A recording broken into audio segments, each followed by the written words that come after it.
मंत्री के नाती की दबंगई का मामला, दिव्यांश चौधरी पर कसा कानून का शिकंजा। दिव्यांश के खिलाफ NBDW हुआ जारी।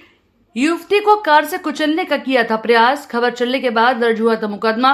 पीड़िता ने लगाई है CM से न्याय की गुहार। शाहगंज थाना क्षेत्र का मामला। नमस्कार, मैं आगरा की निवासी हूँ, पंजाबी परिवार की पुत्री हूँ।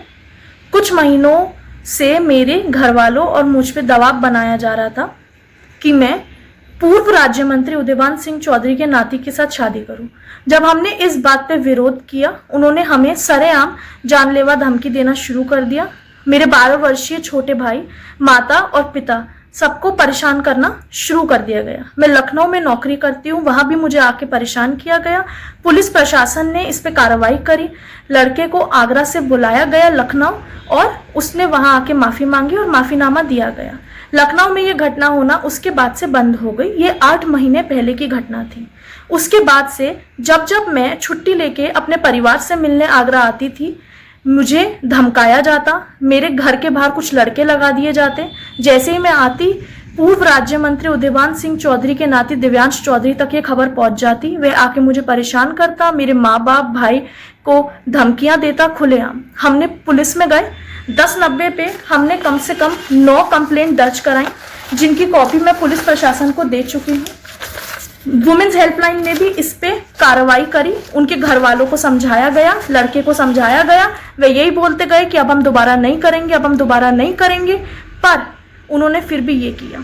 विमेन हेल्पलाइन के थ्रू ही मैंने आगरा शाहगंज थाने में भी कंप्लेन कराई, बहुत कंप्लेन कराई। उस पर कोई कार्रवाई नहीं करी गई, कोई FIR नहीं लॉन्च करी गई। 3-4 महीने बाद दोबारा ये घटना हुई। उसके बाद भी हमने पुलिस को बुलाया कि किसी की गाड़ी हमारे घर के बाहर खड़ी है जो कि हमें जानलेवा धमकी दे रही है, आइए। वो आए 10-15 मिनट बाद, तब तक वह गाड़ी वहां से जा चुकी थी। उन्होंने कुछ देर बाद बोला कि ऐसी कोई गाड़ी हमें नहीं दिखी। CCTV फुटेज भी हमने बहुत बार उनके साथ शेयर किए, पर उन्होंने बोला कि इसमें हमें कोई नहीं दिख रहा है, हम ऐसे कैसे किसी को पकड़ लें। 15 तारीख को जब मैं अपने पिता के साथ रेलवे स्टेशन से अपने घर आ रही थी, दिव्यांश चौधरी जो नाती हैं पूर्व राज्य मंत्री के, उन्होंने मेरे और मेरे पिता को जान से मारने की कोशिश करी। मेरे को सबसे पहले टक्कर मारी। मैं 3 पलटी खाते हुए रोड के दूसरे किनारे की तरफ गिर गई। मेरे पिता को टक्कर मारी, उनको चोट आई। जब वहां पे लोग इकट्ठे हुए, हमारे कॉलोनी के लोग इकट्ठे हो गए, पब्लिक इकट्ठी हो गई। उसके बाद मीडिया आई। 25 मिनट लग गए पुलिस को आने में, जबकि यहाँ से हमारा थाना 1 किलोमीटर भी दूर नहीं है। FIR लॉन्च करी गई 3 घंटे बाद। आज 7 दिन हो गए हैं। FIR का नंबर है 0200। ये 16 तारीख की रात में, या हम कहें 15 तारीख की रात में, दिनांक 16/4/24 को 1:35 रात को दर्ज करी गई, जिसमें IPC सेक्शन धारा 307 और 506 लगी है।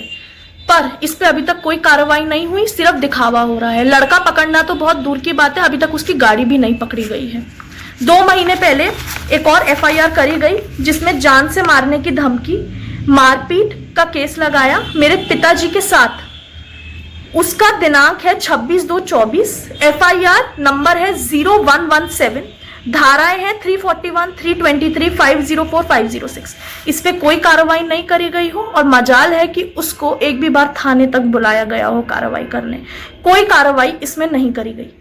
उसके बाद विमेन्स हेल्पलाइन, 2 FIR, 2 माफीनामे, एक आगरा में, एक लखनऊ में, कोई कार्रवाई नहीं, कुछ नहीं।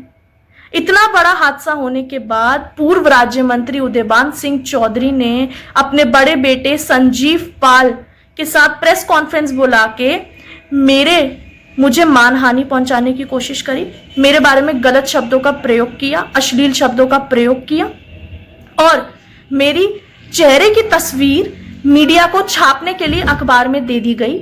मेरा नाम और मेरी तस्वीरें दे दी गई। खुली प्रेस कॉन्फ्रेंस बुला के पब्लिक के सामने, जो वीडियो हम पे मौजूद है, दे दी गई और बोला गया कि इसको बदनाम करिए और इसकी फोटो छापिए। गलत शब्द, अश्लील शब्दों का प्रयोग किया गया संजीव पाल, उनके बड़े बेटे, और खुद हमारे BJP के पूर्व राज्य मंत्री उदयभान सिंह चौधरी ने। इस बात से पुलिस प्रशासन को कोई फर्क नहीं पड़ता कि लड़का अभी तक पकड़ा नहीं गया है। इस बात से भी कोई फर्क नहीं पड़ता कि एक फीमेल के बारे में गलत शब्दों का प्रयोग खुलेआम बीजेपी के लोग ही जो मंत्री रह चुके हैं वो खुद कर रहे हैं अपने बड़े लड़के संजीव पाल के साथ। और आईपीसी के धारा के अंतर्गत किसी भी फीमेल की फोटो सर्कुलेट करना या उसके बारे में अश्लील शब्दों का प्रयोग करना दंडनीय अपराध है। पर फिर भी किसी को कोई फर्क नहीं पड़ता, क्योंकि वे स्वयं बीजेपी का एक हिस्सा हैं। बीजेपी के पूर्व राज्य मंत्री रह चुके हैं उत्तर प्रदेश से, आगरा शहर से, इसलिए किसी को कोई फर्क नहीं पड़ा अभी तक। बुलडोजर बाबा सीएम योगी आदित्यनाथ, आप कहते हैं कि अगर हमारी नारी के साथ कुछ भी गलत होगा हम बुलडोजर चढ़ा देंगे, पर क्या अगर वे आपके बीजेपी के सदस्य होंगे तो आप कुछ नहीं करेंगे?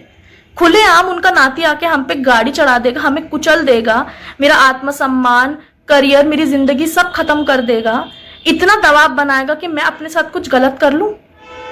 क्या तब भी आप पूर्व राज्य मंत्री उदयभान सिंह चौधरी, उनके बड़े बेटे संजीव पाल को कुछ नहीं कहेंगे? वो सरेआम कुछ भी मीडिया में मेरे बारे में गलत अश्लील शब्दों का प्रयोग करेंगे और मेरी फोटोज भी सर्कुलेट करेंगे। क्या आप फिर भी उनसे कुछ नहीं बोलेंगे? इस बात से प्रशासन को कोई फर्क नहीं पड़ता कि अभी तक उनका नाती नहीं पकड़ा गया है। ना पकड़े जाने पे भी, फरार होने के बाद भी उनकी मर्यादा देखिए कि वह सामने आके मेरे बारे में उल्टा गलत शब्दों का प्रयोग कर रहे हैं, जो कि पीड़ित है, जिस पे गाड़ी चढ़ाई गई हो, जो 3 पलटी खा के दूसरी तरफ सड़क के किनारे गिरी हुई हो, जिसके पिता को इतनी हानि पहुंचाई हो, छोटे भाई को धमकी दी हो, माता को धमकी दी हो, उसके बाद भी उसके बारे में अश्लील शब्दों का प्रयोग, उसकी फोटो सर्कुलेट करी जा रही है। मीडिया पे दबाव बनाया जा रहा है कि उसकी फोटो को छापिए, उसका चेहरा सामने लाइए, उसका नाम सामने लाइए।